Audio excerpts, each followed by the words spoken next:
बड़े बड़े नेता दिल्ली पहुंच रहे हैं पॉडकास्टर के यहाँ, वकील महोदय के यहाँ। और ये कहानी चल रही है कि भारतीय जनता पार्टी को जिताने के लिए चुनाव आयोग किस किस प्रकार के छद्म कर रही है। फिर एसआईआर शुरू कर दिया है और एसआईआर अब 3 राज्यों में शुरू हो गया है। इसकी वजह से अब चुनाव आयोग तैयारी कर रहा है कि भारतीय जनता पार्टी को अपराजयी बनाना है। चुनाव आयोग नमक का हक अदा कर रहे हैं। ये सब नैरेटिव चलना शुरू हो गया।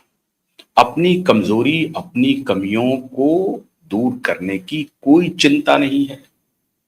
वो क्यों ऐसा कर रहे हैं? उनको यही करना है। उनको जनता से कोई लेना देना नहीं है। और अगर जनता से कोई लेना देना होता तो जनता के बीच जाती। और ये बात सही है कि ये पार्टी या इस तरह का चिंतन भी जनता के बीच जाती। लेकिन एक बात मैं आपको फिर कह रहा हूं कि कुछ ओल्ड गार्ड हैं जो वाकई में जनता की अपेक्षाओं के लिए, उनकी आकांक्षाओं के लिए काम करती थी। उसमें से कभी एक हुआ करती थी ममता बनर्जी। तो आप कह सकते हैं कि एक थी ममता बनर्जी। इसी कम्युनिस्ट रूल के खिलाफ किस तरह से उन्होंने मोर्चा लिया। और तब वो 2011 के पहले जब वो एनडीए की पार्टनर थी, इसी वाजपेयी की सरकार में, बीजेपी की सरकार में वो मंत्री रही, रेल मंत्री रही। और फिर मैं आज आपको दोहरा रहा हूं कि तब मैंने पहली बार देखा था। हम लोग जर्नलिस्ट थे और उस वक्त हम लोग रिपोर्टिंग किया करते थे। पहली बार जर्नलिस्ट को रेल में कुछ बर्थ मिले थे। साल में 2, 3, 4 इस तरह के बर्थ मिलते थे कि आप जाइए, आप और अपने परिवार के साथ जाइए। उसमें ऑफ मिलता था, प्रायोरिटी मिलती थी रिजर्वेशन में। ये सब उन्होंने किया था। मैं इसलिए नहीं कह रहा हूं कि जर्नलिस्टों के लिए किया इसलिए उनकी तारीफ होनी चाहिए, नहीं। उस वक्त तक वो जनता की नेता थी, जनप्रिय थी, लोकप्रिय थी। और तभी तो 2011 में उन्होंने मुकाबला किया। वाम पार्टी जो 34 साल से सत्ता में थी, तब मुकाबला किया। वाम दल वैसे मोटे तौर पर कहते हैं कि गरीब गुरुओं के लिए काम करती है, लेकिन आप सोचिए कि वो गरीब गुरबे नाराज हो गए वाम दल से और ममता को अपना मसीहा चुन लिया और ममता को वोट दिया। आज ममता की तस्वीरें आ रही हैं कोलकाता से। अपने छोटे छोटे कार्यकर्ता से मिलना उन्होंने शुरू कर दिया है, ओल्ड गार्ड से मिलना शुरू कर दिया है। और वो कह रही हैं कि अगर आपने मोर्चा छोड़ दिया तो डिजास्टर होगा। दूसरी तरफ, ये मैं क्यों कह रहा हूं, दूसरी तरफ सिर फुटौल शुरू हो गया है। इस बात की जानकारी ली जा रही है पार्टी के स्तर पे कि आखिर पार्टी में इतनी बड़ी गड़बड़ी हुई कैसे। नाम एक आपने सुना होगा, आईपैक। अब ये उस आईपैक की नहीं, अभी मैं दूसरे आईपैक की चर्चा करता हूं। IPAC IUPAC. आईपैक एक ऐसा मेडिकल कैप्सूल है जिसका प्रयोग एनेस्थेटिस्ट करते हैं।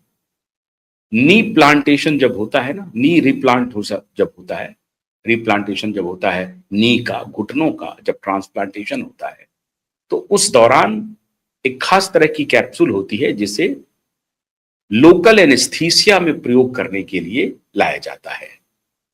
और एनेस्थेटिस्टोलॉजिस्ट जो हैं वो इसका प्रयोग करते हैं। उसको कहते हैं मेडिकल टर्म में आईपैक। वैसा ही कुछ काम कर रही थी। बाकी जगह कोई दिक्कत नहीं होती है पैर में, पूरा पैर सुन्न नहीं किया जाता है, लेकिन जो लोकलाइज्ड एनेस्थीसिया उसको कहते हैं कि कुछ ही हिस्से को सुन्न किया जाता है ताकि ठीक से ऑपरेशन किया जा सके और पेशेंट को दर्द महसूस नहीं। अब आइए दूसरा आईपैक पे, काम वही कर रहे थे ये। इनका मामला थोड़ा उलट गया।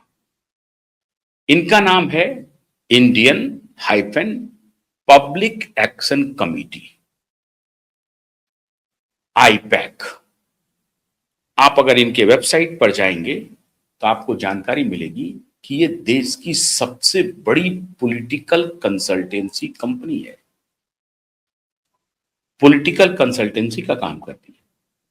और वेबसाइट में शुरुआत से ऊपर से जब आप जाएंगे तो वेबसाइट में आपको सबसे पहले एक व्यक्ति का नाम मिल जाएगा, जिसको आप कह सकते हैं कि धूर्ताधिराज।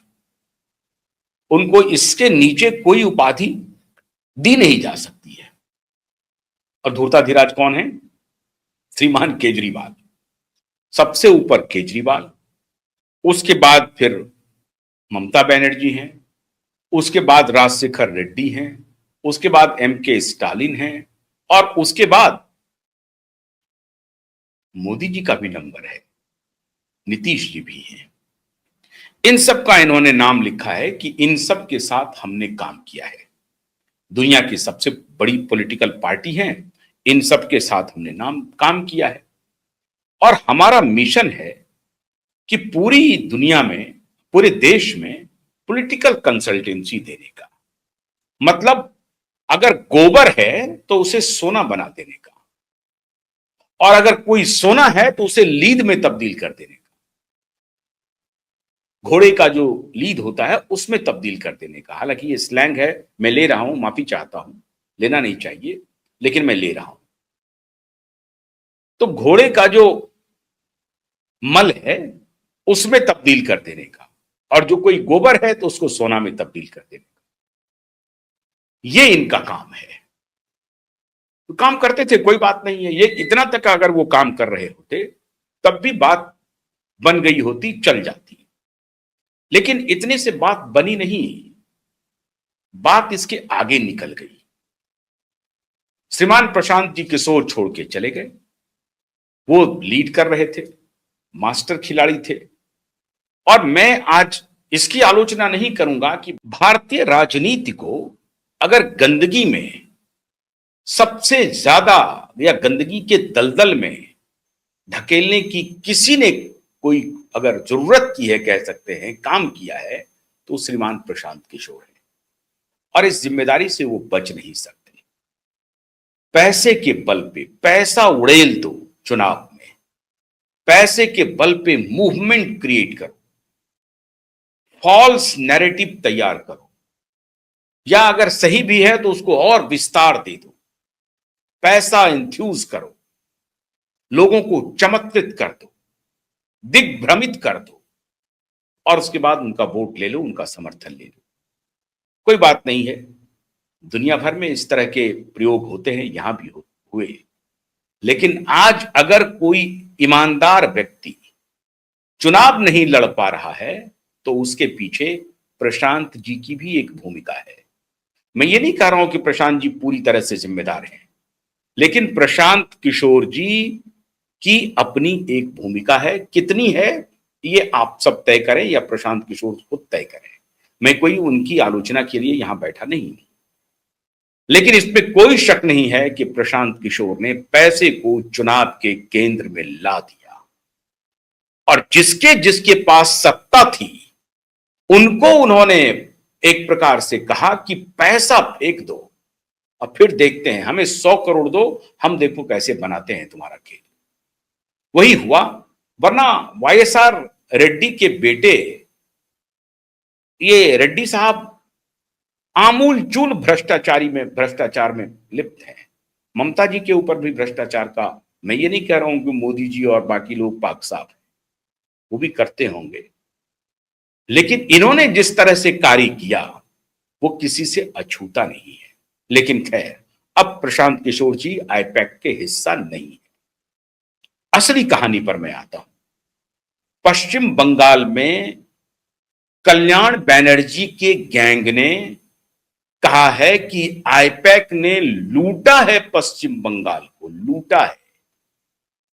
आईपैक के ऊपर आरोप है कोल माइन से जो पैसे, अवैध खनन से, अवैध कोयले की खनन से जो पैसे आए हैं, उस पैसे की मनी लॉन्ड्रिंग की है अलग अलग जगहों पे, और वहीं से वो पैसा गोवा चुनाव में भी गया था। हर जगह जो मनी लॉन्ड्रिंग हुई है, पश्चिम बंगाल के भी चुनाव में अवैध खनन माफियाओं से जो पैसे लिए गए वो आईपैक के द्वारा रूट हुए हैं। मतलब एक पॉलिटिकल कंसल्टेंसी कंपनी वर्चुअली सरकार चला रही थी पश्चिम बंगाल में, और किसी की कुछ चल नहीं रही थी। यही काम वो सबसे पहले श्रीमान प्रशांत किशोर मोदी जी से चाहते थे कि अब आप प्रधानमंत्री बन गए हैं, हमने आपको मदद की है, हमको आप गवर्नेंस का कोई ऐसा महकमा दीजिए जो मैं चलाऊं। हो सकता है उनकी नीयत अच्छी हो, वो गवर्नेंस के मॉडल में कुछ परिवर्तन करना चाहते हो। जो ब्यूरोक्रेटिक हमारा मॉडल है, इसमें कोई शक नहीं है कि वो रॉटन है, उसमें तब्दीली लाए बिना भारत का उत्थान असंभव है। ये बात बिल्कुल सही है, लेकिन वो चाहते थे गवर्नमेंट बियॉन्ड गवर्नमेंट। अब इस बात में कितना दम है, कितना सच है, मुझे नहीं मालूम, लेकिन वहां से उसको हटा दिया गया, वो स्वीकार्य नहीं हुआ, वो हट गए, वो निराश हो गए, क्योंकि वहां फिर अमित शाह की चली। वो निराश हुए और उसके बाद किसी तरीके से सेटिंग गेटिंग करते हुए नीतीश बाबू के पास पहुंच गए। नीतीश बाबू की तो पार्टी में उन्होंने ज्वाइन कर लिया, लेकिन इधर इनका आईपैक का काम चलता रहा। रेड्डी जी के पुत्र को, स्टालिन को, ममता जी को, सबको वो काम देते रहे। और धीरे धीरे कभी आईपैक का दफ्तर नोएडा में हुआ करता था, उसके बाद ये रजिस्टर्ड दफ्तर कोलकाता बन गया। नोएडा में अभी भी दफ्तर होगा ही होगा, मुझे नहीं मालूम, लेकिन कोलकाता से सारा तंत्र चलने लगा। हर स्टेट में जाकर के पॉलिटिकल कंसल्टेंसी का काम ये सरकार को देते थे। बहुत कम ऐसा वाकया हुआ जहां ये अपोजिशन को कंसल्टेंसी का काम दे रहे हैं। और एक अपोजिशन की कंसल्टेंसी का काम अभी मिला था अखिलेश जी यादव को देने का, तो उन्होंने कॉन्ट्रैक्ट कैंसिल कर दिया। क्यों? क्योंकि एमके स्टालिन जी को दे रहे थे अभी लास्ट चुनाव में, और ममता जी को दे रहे थे। दोनों खेत रहे, दोनों नेस्त नाबूद हो चुके हैं, खत्म हो चुके हैं। इतना घटिया परफॉर्मेंस आज तक नहीं हुआ। एमके स्टालिन भी गए, ममता जी भी गई, लेकिन ये सिर्फ पॉलिटिकल कंसल्टेंसी का मामला है ही नहीं। अब टीएमसी के नेता आरोप लगा रहे हैं कि ममता बनर्जी की कोई कुछ चली ही नहीं। अभिषेक बनर्जी बैकडोर से आईपैक के सहारे पूरे पश्चिम बंगाल को रूल कर रहा था और गवर्नेंस को इन्फ्लुएंस कर रहा था। ऑफिसर को पैसे खिला करके, ऑफिसर को विदेश यात्रा करवा करके, ऑफिसर के परिजनों को प्रलोभन दे करके पूरे तंत्र पे आईपैक का कब्जा था और सारा अवैध मनी आईपैक के माध्यम से रूट हो रहा था। इसीलिए जब इन्फोर्समेंट डायरेक्टरेट का आईपैक के दफ्तर के ऊपर छापा पड़ा तो ममता बनर्जी ऑलमोस्ट पागल हो गई, विचलित हो गई। ऐसा लगा कि ममता जी को दौरा पड़ा। ममता जी रुकी नहीं एक क्षण के लिए, एक पल के लिए। ममता जी फौरन पहुंच गई आईपैक के दफ्तर में और ईडी के अधिकारियों को एक प्रकार से धक्का मुक्की करते हुए, धक्का मुक्की से मेरा मतलब है कि एकदम फिजिकल मैन हैंडलिंग तो नहीं हुई, लेकिन डराते धमकाते हुए वहां जो कुछ भी इंपॉर्टेंट फाइल्स थे, सारे फाइल्स को ममता बनर्जी ने अपने कब्जे में कर लिया और लेके भाग गई। जब ये मामला कोलकाता हाईकोर्ट से होता हुआ सुप्रीम कोर्ट पहुंचा तो सुप्रीम कोर्ट ने सख्त और कड़ी प्रतिक्रिया व्यक्त की। कहा कि एक जिम्मेदार मुख्यमंत्री से इस व्यवहार की अपेक्षा करना बिल्कुल अशोभनीय है।